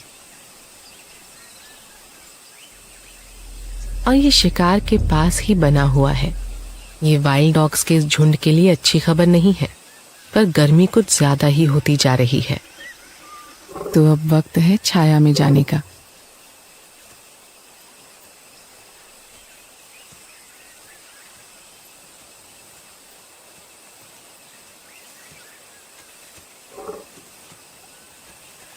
लेकिन एक परेशानी है।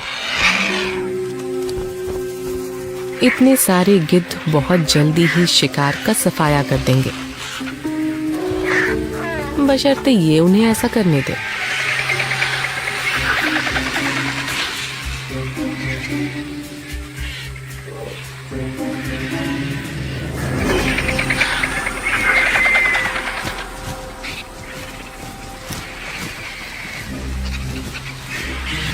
लेकिन इतनी गर्मी में ज्यादा देर तक इसकी निगरानी करना भी तो मुमकिन नहीं।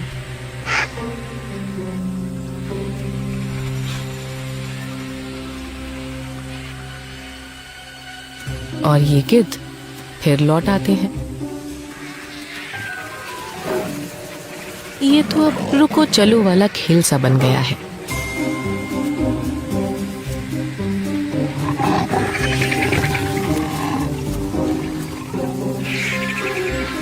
और गिद्ध जैसे पूरा दिन इस खेल को खेलने के लिए तैयार है।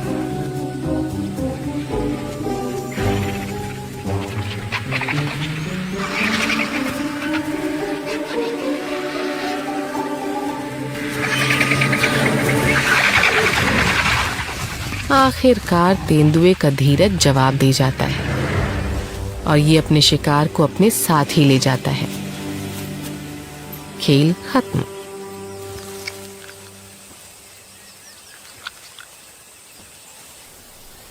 सूरज ढल चुका है और बारिश के मौसम की पहली ठंडी हवा बहने लगती है, जिसके साथ तेंदुए के शिकार की गंध पास के जंगल तक भी पहुंच जाती है और मादा वाइल्ड डॉग तक भी। ये इसके लिए अपने भूखे बच्चों का पेट भरने का मौका हो सकता है। अभी तापमान सही है। किसी शिकार में अगुवाई करना एक बात है और किसी चरम शिकारी से उसका शिकार चुराना बिल्कुल अलग। और इस डकैती के लिए इन्हें अपनी जान दांव पर लगानी होगी।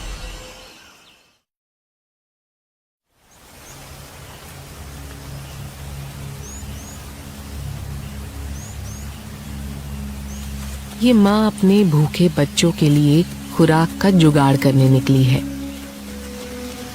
और इसके लिए ये तेंदुए की खुराक चुराने की कोशिश करेगी। लेकिन अपनी खुराक की निगरानी कर रही कोई बड़ी बिल्ली बहुत खतरनाक होती है।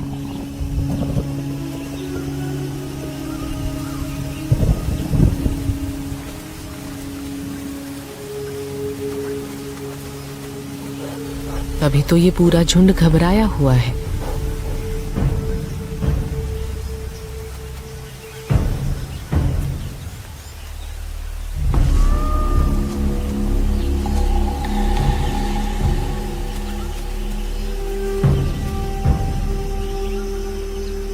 झुंड की अगुवाई कर रहा वाइल्ड डॉग अब बस तेंदुए से कुछ मीटर दूर है।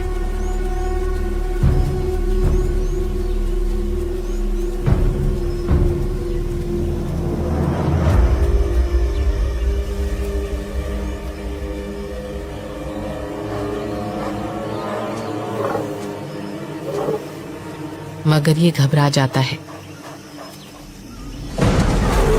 और तेंदुआ हमला कर देता है।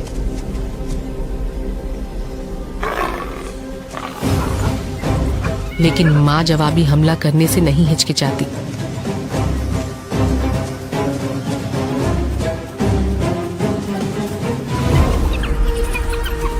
लेकिन दूसरे वाइल्ड डॉग्स इतने डरे हुए हैं कि उसका साथ नहीं देते। लगता है इस बार मां ने अपनी औकात से बड़ी चुनौती चुन ली है।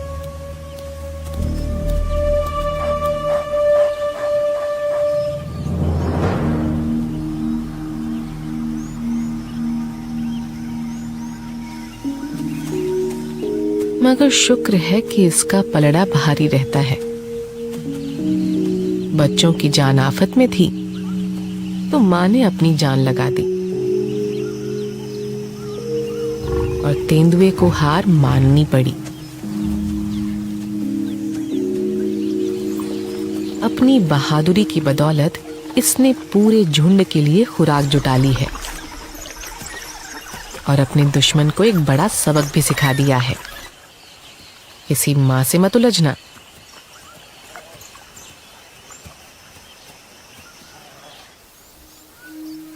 लेकिन इस जीव को ये सबक अभी सीखना है।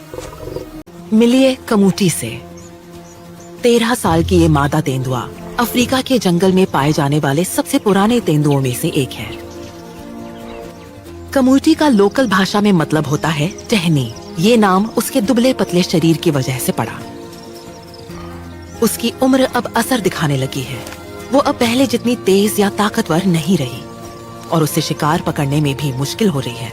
उसने 1 हफ्ते से ज्यादा वक्त से कुछ नहीं खाया है और अब उसे दिन के उजाले में शिकार करना पड़ रहा है। वो बूढ़ी जरूर हो गई है लेकिन फिर भी बेहतरीन शिकारी है। उसकी आगे की ओर मुड़ी हुई आंखें थोड़ी अलग अलग हैं, जिससे वो अपने और अपने शिकार के बीच की सटीक दूरी का अंदाजा लगा सकती है। इंसान से 5 गुना तेज सुनने की ताकत और सूंघने की तीव्र क्षमता की वजह से वो कुछ भी नहीं चूकती।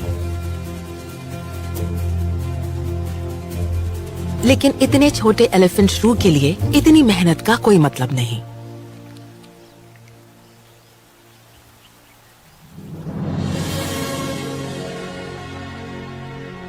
कमूटी जाम्बिया के साउथ लुआंगवा नेशनल पार्क में रहती है, जो अफ्रीका की ग्रेट रिफ्ट वैली के दक्षिणी छोर पर फैला एक जंगली इलाका है। भले ही वो अकेले रहना पसंद करती है, लेकिन उसे अपना घर कई तरह के जानवरों के साथ साझा करना पड़ता है। बड़े जानवर और छोटे, शिकारी और शिकार। ये इलाका है खुले मैदानों का और आबनूस के पेड़ों का। ये अलग अलग तरह के इलाके कई तरह की जीव प्रजातियों का घर है। यहाँ 60 से ज्यादा जानवरों की प्रजातियां और 400 से ज्यादा पक्षियों की प्रजातियां पाई जाती हैं।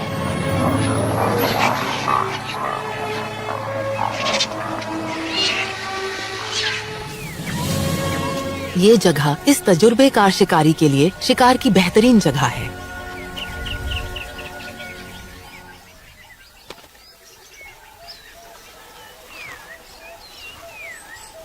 कमूटी ने यहाँ 5 स्क्वायर किलोमीटर के बेहतरीन इलाके पर 10 साल तक राज किया है।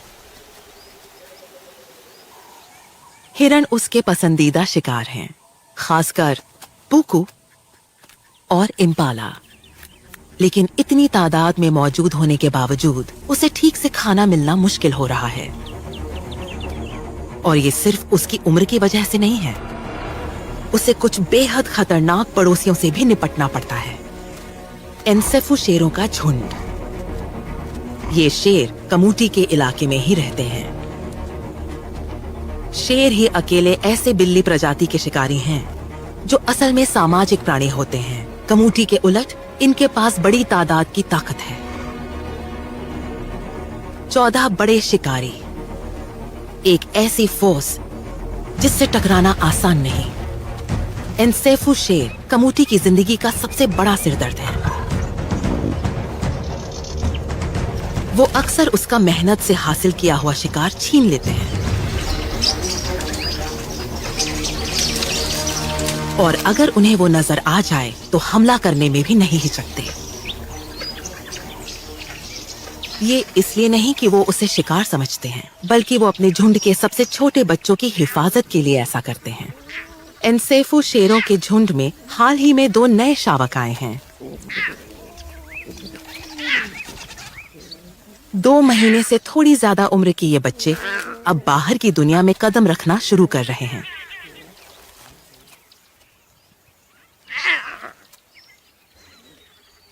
लेकिन जब उनकी माँ शिकार पर जाती है तो वो अकेले रह जाते हैं और बेहद असुरक्षित होते हैं। बहुत से शावकों को तेंदुए मार डालते हैं और खा लेते हैं।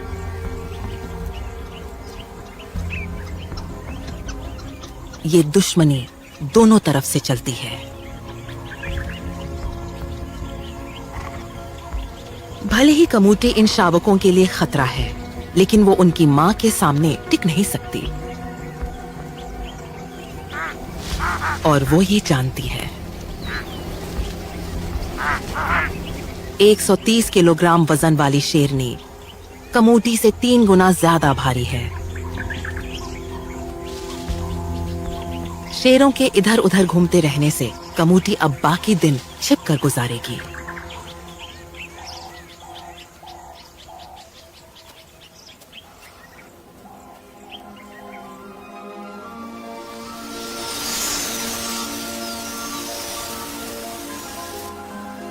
सूरज ढलने पर क्वेलिया पक्षियों का बड़ा सा झुंड एक साथ इकट्ठा होता है।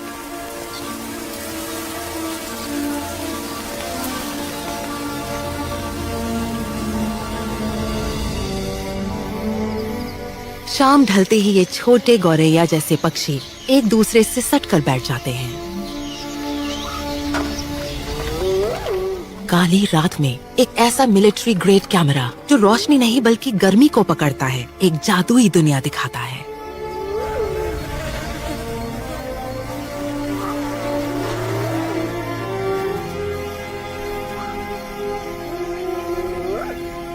निशाचर खाने की तलाश में निकल पड़ते हैं।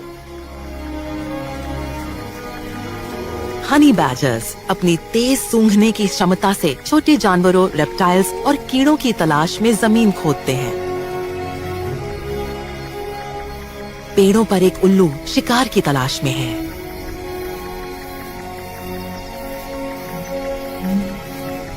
और झाड़ियों में रहने वाले बच्चे नींद से जाग रहे हैं। छोटे एलिफेंट श्रू से लेकर लुआंगवा के सबसे बड़े स्तनधारियों तक ये जंगल जानवरों से जिंदा हो उठता है। गर्म खून की धागे जैसी लाखों नसें मिलकर हाथी की चमड़ी को एक चलती फिरती कलाकृति में बदल देती हैं।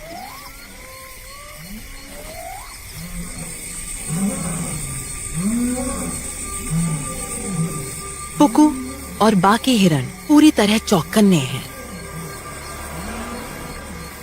और इसकी वजह भी है। कमूटी को अपनी बेहतरीन नाइट विजन का फायदा मिलता है।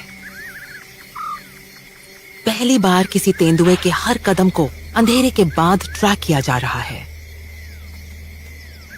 क्योंकि ये नया कैमरा रंग नहीं बल्कि गर्मी को पकड़ता है, इसलिए उसे कमूटी की धब्बेदार खाल नहीं दिखती।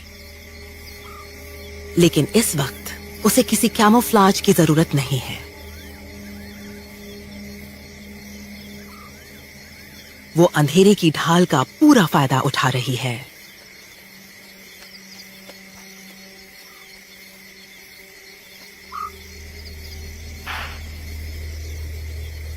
इम्पाला उसका पसंदीदा शिकार। उसे हवा की दिशा के नीचे की तरफ रहना होगा।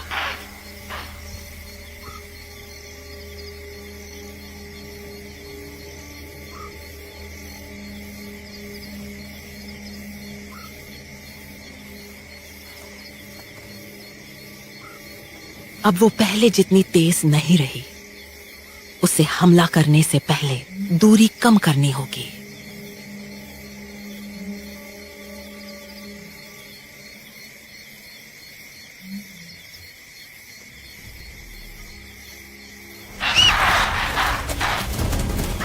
वो चूक गई, लेकिन कोशिश जारी रखती है।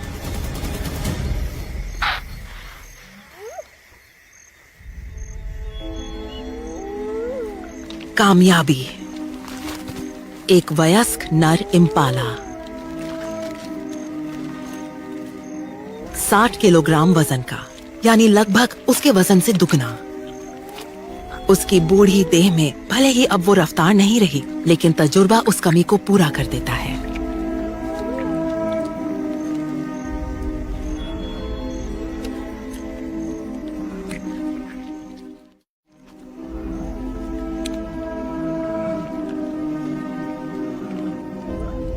इतना बड़ा शिकार अगर उसे पूरा खाने को मिले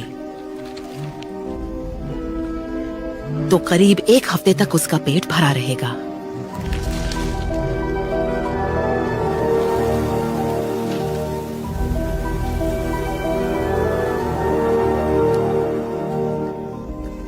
वो घबराई हुई है। खुले में बैठकर खाना हमेशा जोखिम भरा होता है। स्कैवेंजर्स हर वक्त घात लगाए रहते हैं।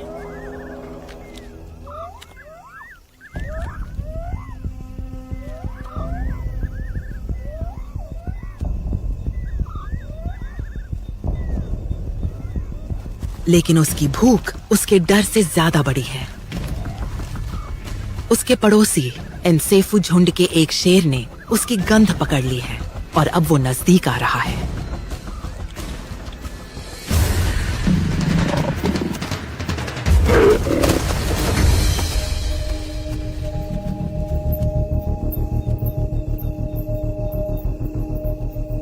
कमूटी जानती है कि उसे लड़ाई नहीं करनी चाहिए। वो घायल होने का जोखिम नहीं उठा सकती। लेकिन वो शेरनी ही अकेली चोर नहीं है जो आज रात बाहर निकली है।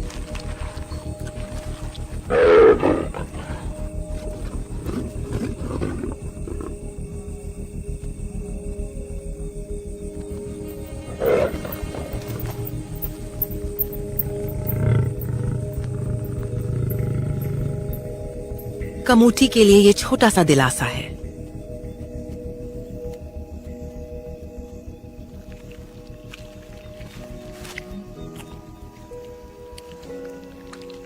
पूरी रात की मेहनत के बाद कमूटी की लगन और हुनर ने उसे सिर्फ कुछ निवाले दिए।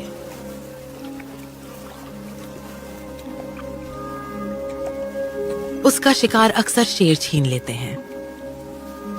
मायूसी उसके लिए कोई नई बात नहीं है।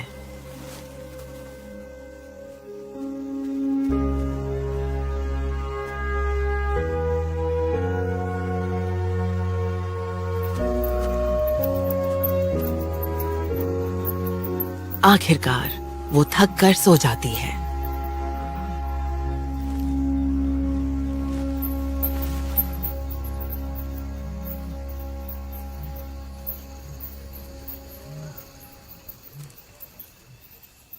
दादी निकल पड़ती है। वो शायद हिरण का शिकार नहीं करेगी, लेकिन झुंड की मदद दूसरे तरीके से कर सकती है।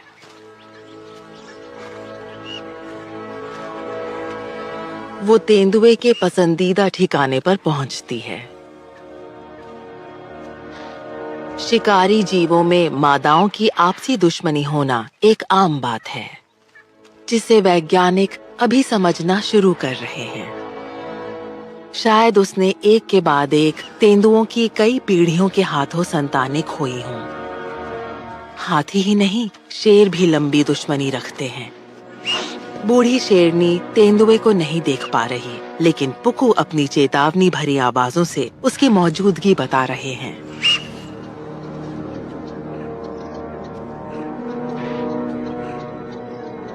चालाक मादा तेंदुआ बूढ़ी शेरनी के पीछे से निकल जाती है।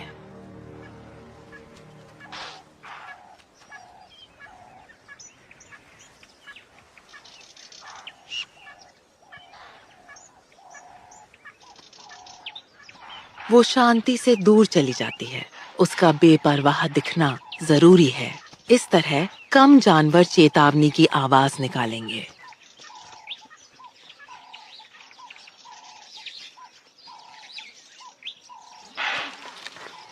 उसने एक शिकार को कांटेदार झाड़ियों में छिपा रखा है।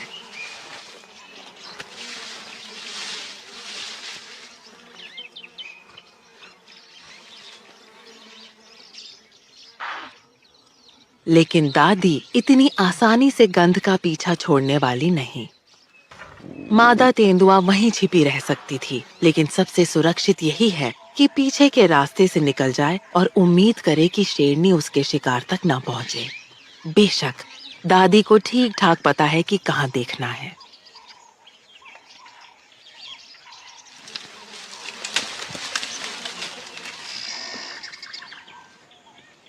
इम्पाला का मांस ताजा नहीं है, पहले से ही सड़ने लगा है।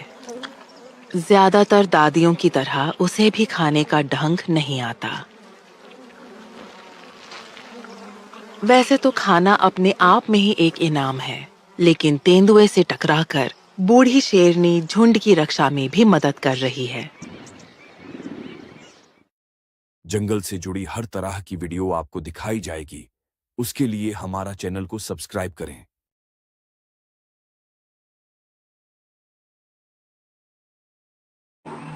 ब्राजील के जंगलों में जैगुआर का राज चलता है। हर हफ्ते 2 या 3 बड़े जानवर इस शक्तिशाली बिल्ली की भेंट चढ़ते हैं। आज इसका शिकार एक केमन है। अगर वो बड़ा हुआ तो कुछ दिनों के लिए ये इस जैगुआर के लिए पर्याप्त होगा। जैगुआर उतना ही खाता है जितना उसको जीवित रखने के लिए जरूरी हो। इसकी वजह से इसकी ऊर्जा बची रहती है और इसके क्षेत्र के शिकार भी बचे पौधों के बीच छिपाकर आराम करने चला जाता है। लेकिन इस बार ये अपनी चालाकी का फायदा नहीं उठा पाएगा। इसके इस भंडार को गिद्धों ने खोज निकाला है।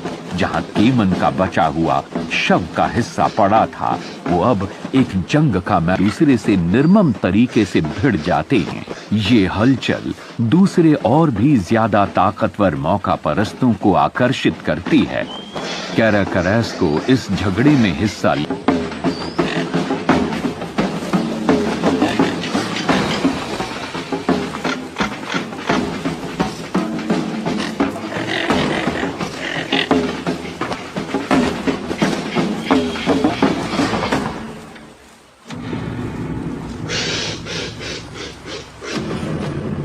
हर निवाले गिद्ध के मुकाबले बेहतर हैं, लेकिन गिद्ध तादाद में ज्यादा हैं।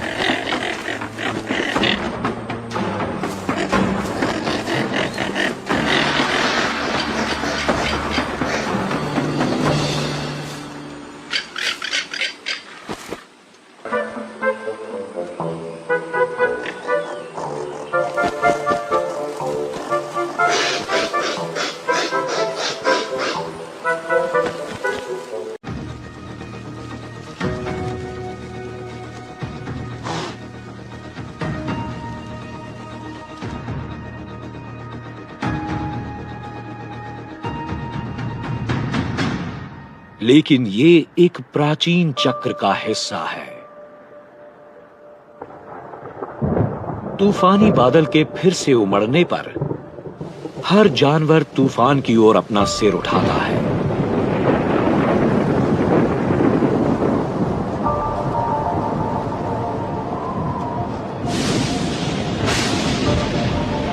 कड़कती बिजली की आवाज के साथ एक और जानी पहचानी आवाज सुनाई दे रही है।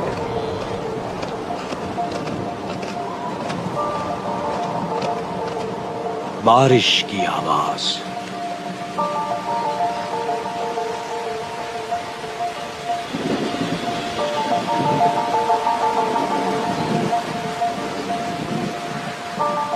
कई दिनों तक बादल बरसते हैं और पूरे इलाके को भिगो देते हैं,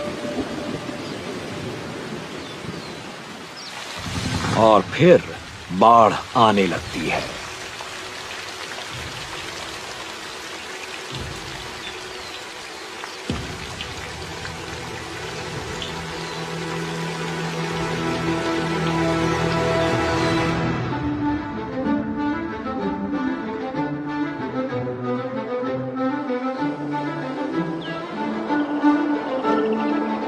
कुछ ही दिनों में नजारा बदल जाता है।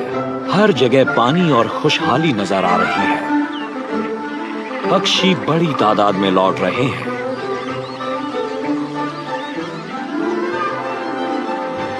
और विल्डरबीस्ट अपनी खोई हुई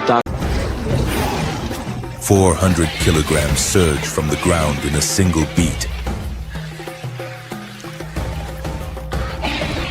Jaws slam shut. The intruder twists sideways in a fraction of a second. The first strike does not cost the crocodile its advantage. This is not a chase. This is not a hunt.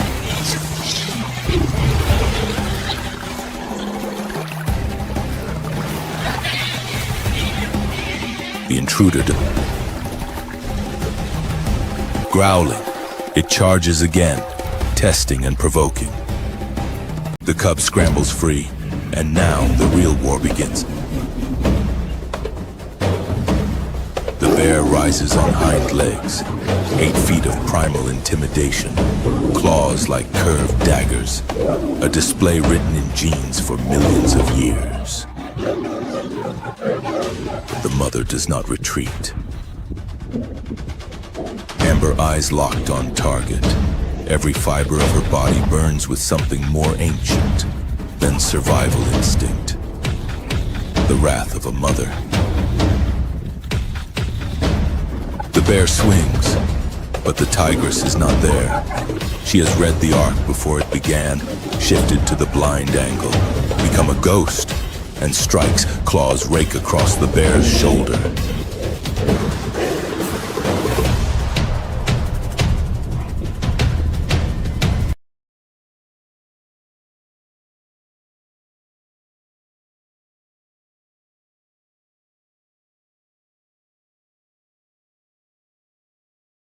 तरह की video आपको दिखाई जाएगी, उसके लिए हमारा channel को subscribe करें।